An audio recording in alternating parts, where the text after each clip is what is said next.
Hi, welcome back to Father and Son Investing. This is going to be a follow-up video to the one that I made earlier this morning where I announced the new 6.89% I bond interest rate starting November 1st, lasting until April 30th.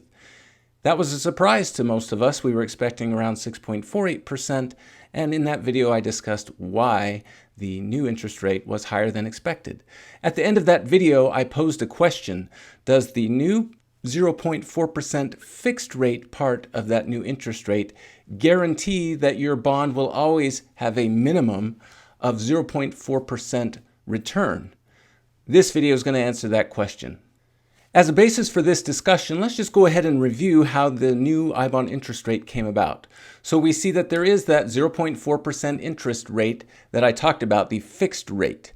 Then there was the semi-annual inflation rate that was 3.24%. If you're not familiar with how that gets calculated, I've done some other videos that discusses the CPIU.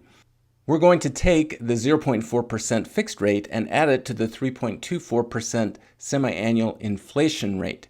Now, in order to get an annualized rate so that we can compare one rate to another when you're investing, it's good to know what they are annualized.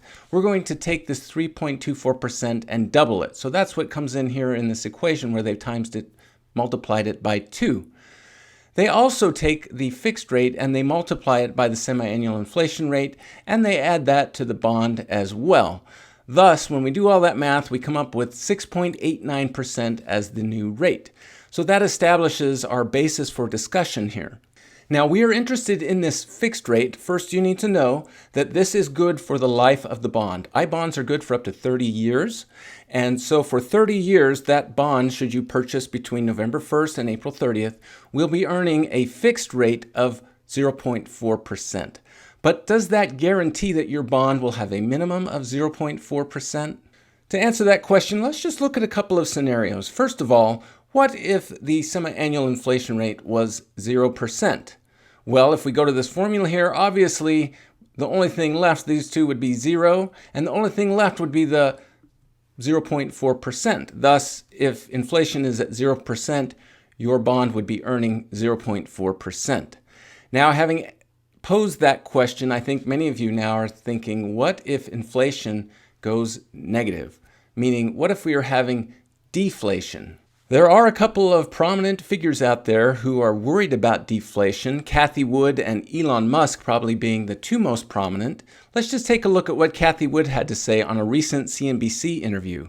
And with all of the price declines that we are seeing out there, whether it's in retail because of too much inventory or way up the pipeline with commodities really falling out of bed, all of them, we think the inflation rate is going to be surprisingly low. We would not be surprised to see deflation month to month sequentially for a number of months during the next 6 months. For the sake of discussion, there are arguments out there among economists whether deflation is a bad thing or a good thing.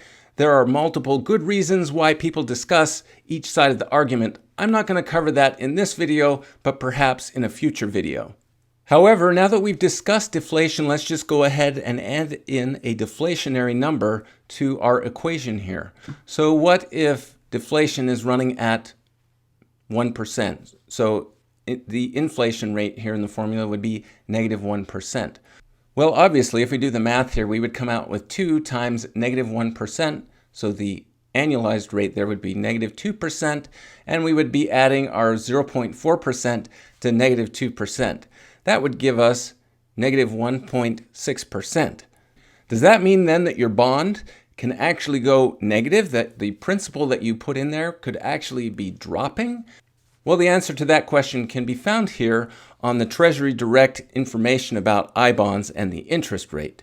We are interested in the third paragraph down here where it says, because inflation can go up or down, we can have deflation, the opposite of inflation. Deflation can bring the combined rate down below the fixed rate as long as the fixed rate itself is not 0. However, if the inflation rate is so negative that it would pull the combined rate below 0, we don't let that happen. We stop at 0. So the answer to the second question that we posed, is there a minimum return rate on your I bond? there is, the minimum return rate is 0%. No matter what, your I bond cannot lose money. There you have it. The 0.4% fixed rate is good for the life of your bond, but it is not a minimum guarantee. Your minimum guaranteed rate is 0%. If this was helpful for you, please give us a thumbs up and like and share this information. Especially share this information with a young person in your life. This is a great way for them to get started in investing with a guaranteed return.